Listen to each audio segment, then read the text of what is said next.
Good day. Today's September 3rd. This will be the daily update for the Tyee Ridge complex fires. I'm Vince Stafford of the Oregon State Fire Marshals on the structure protection side. Today our focus will be on the Hubbard Creek area and just reinforcing everything in there. Everything's looking really good. We've spent a lot of time up in the 10,000 block up in there, so everything's looking really secure. And things are going really well in there with our ODF partners. So well that today will be our last shift. Things are looking fantastic around there. So we'll be passing that off to Oregon Department of Forestry later today. So everything's set for them, and we've backed most of that fire down along a lot of those lines, and then everything's set up for them in case they need to use anything down there on that. So everything's looking fantastic. The lighthouse fire up there in the center up there is basically just in patrol status for as far as structures go. So everything's looking fantastic. And again, so today is kind of our last shift, which is kind of a double thing. We're really sad to be leaving your community, but it's also a positive thing that when we do leave, that means we're feeling really secure about those structures. So good news for the community and all that. And want everybody to stay safe throughout the rest of the summer. Have a good day. Okay, good morning. Cal Gibbons, Operations with the Oregon Department of Forestry, Team 1. So to tag on to what Vince had talked about there, so we knew this transition was coming. We got into a place with the fire where we're now around the structures is fairly secure. So we've been ramping up on some engines. So we'll still have some engines down there along Hubbard Creek Road, in the lighthouse area, along Tyee Road, in those areas.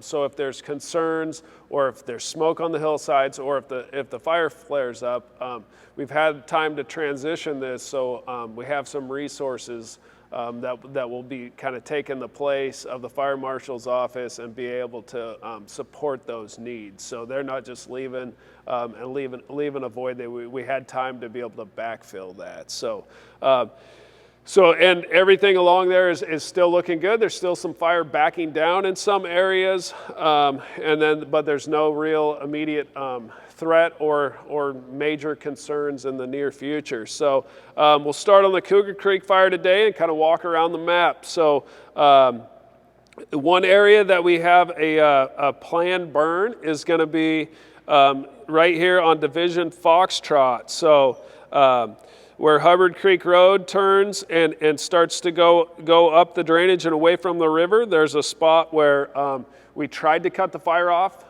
a couple different times with hand lines, and then the fire jumped those hand lines. It wasn't in the greatest ground. It's fairly steep, and we'd get rollout or snags to fall down, and then it'd get across our fire line and continue progression along this slope, working to the northeast here. So we have a planned burn in that area.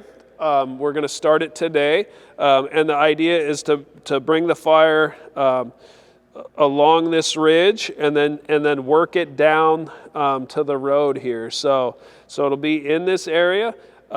We have resources that we've kind of surged into there to be able to handle that and take care of that. So with that, we have a mobile retardant base set up. So we'll be using helicopters to pre-treat the fire line. So not on the side where the fire is going to be, but on the other side. So the fire doesn't escape the burn. So we'll pre-treat those fuels with retardant, and so that'll help if we have embers that come across the line. So it'll help secure that fire perimeter and edge. So that'll be going on today, and we'll get that out in front of the burn, and then we'll, over the next day and a half or 2 days, the plan is to work that fire along that rocky, steep area. So a lot of bluffs in there, things like that. So we'll walk that fire along there in a very controlled fashion, and then hopefully pinch that off in the next 36 to 48 hours. So that'll be a 24-hour-a-day operation. So crews will kind of overlap, so there won't be a gap where there aren't resources on the line dealing with that burn. Also, we'll be supporting it with aircraft. So we'll probably be about 6 to 8 helicopters still through this burn period, and that'll be just assigned to the incident. And then we also have access to several more in the local area, as well as retardant planes if necessary. So we don't have any concerns with that burn. It'll be in a controlled fashion. If for some reason the conditions don't line up today, or maybe the humidity stays too high and we can't get good consumption, then we'll push that burn back to start tomorrow. So, okay, and then moving around the map, Division Charlie, we continue to hold those lines and then continue that mop up in, so we're looking good. And then working around into Division Alpha here, everything seems to be holding. Crews are in there over the hill. They're taking water with them. They're just continuing to work in from the perimeter of a fire, from the edge of the fire. So then working around here to Lima, very similar. So we're just trying to get in there, grab the edges of that fire where we can, cut off as much of the resources we can, and keep the footprint as small as possible. So most areas, it's continuing to burn. We've had the weather's changed, so it's just starting to dry back out. So the fire's still creeping around, smoldering, but it's still spreading. So there's areas where the crews are still going in there and grabbing that fire edge, or the fires burn up to a road, and then we use that road as the fire line. So those efforts continue. And then working around here to Division Lima, where there's this point kind of sticking out.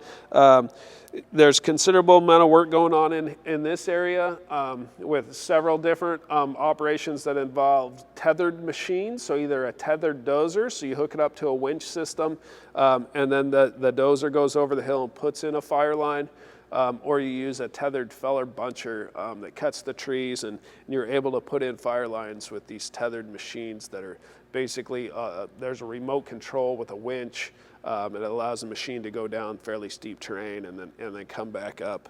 And that'll be to kind of hook this corner in that as small footprint as possible, protect the structures in the area, other values at risk. So work continues in these areas, and everything seems to be going as planned. The fire stayed in the same footprint for the last several days. So things are looking up. We're making considerable progress on the Cougar fire.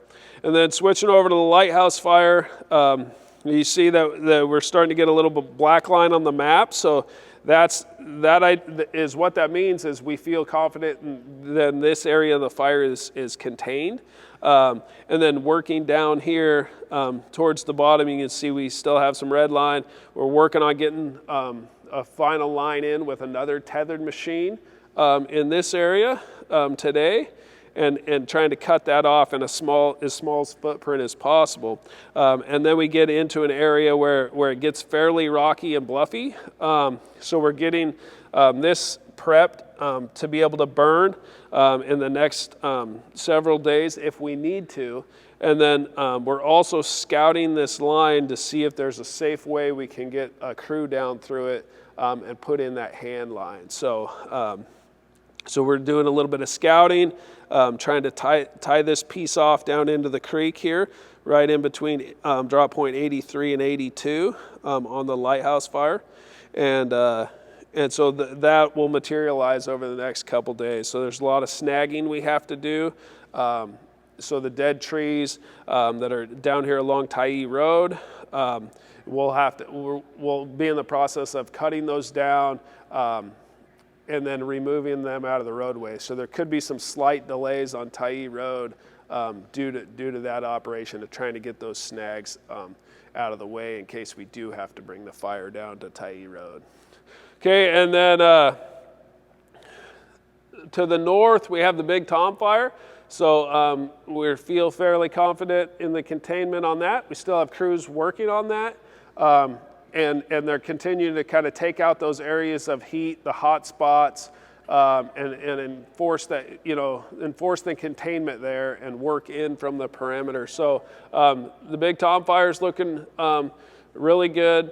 Hardscrabble, we continue to patrol Blue Hole, Yellow Point, and Raccoon Drive. So all of those we continue to patrol we check on them, make sure nothing's popped up, but they're all holding fairly well. So as far as an operational update, everything seems to be going really well the last couple of shifts. We continue to make great progress on this fire. So we'll keep you updated. I know it's a little bit concerning when we're putting more smoke in the air when we're making progress on a fire, but you know, we've talked about it for the last several days where there's certain areas where that's kind of the last option we have to do.